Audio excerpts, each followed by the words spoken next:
ఆ పద్య నాటకం చూడటానికి ఎక్కడో 200 కిలోమీటర్లు 300 కిలోమీటర్ల నుంచి నాటకం చూడటానికి వచ్చేవాళ్ళు. ఫ్రీగా కాదండి, టికెట్ కొని నాటకం చూసేవాళ్ళు.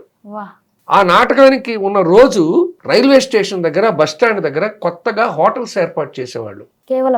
దీనికోసం ఈ నాటకం చూడటానికి వచ్చిన వాళ్ళు మరలా తిరుగు ప్రయాణం బస్సు లేకపోతే ట్రైన్ పెట్టేవారు. అంటే వాళ్ళ కోసం బిజినెస్ చిన్న చిన్న వ్యాపారం చేసుకునే వాళ్ళని అక్కడ హోటల్స్ పెట్టుకునేవాళ్ళు. ఆ స్టేజ్ ఉన్న ప్రాంతంలో కూడా కొత్తగా టిఫిన్ సెంటర్లు పెట్టుకునేవాళ్ళు.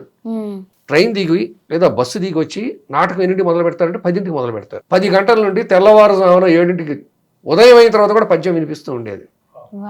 అప్పుడు ఆ నాటకం చూసి వెళుతూ అక్కడ వేపలలు లేదా పళ్ళపొడి పొట్లం దాంతో దంతధావనం చేసుకొని బ్రష్ చేసుకొని అక్కడే టిఫిన్ చేసి తిరుగు ప్రయాణం ఊరు వెళ్ళేవాళ్ళు.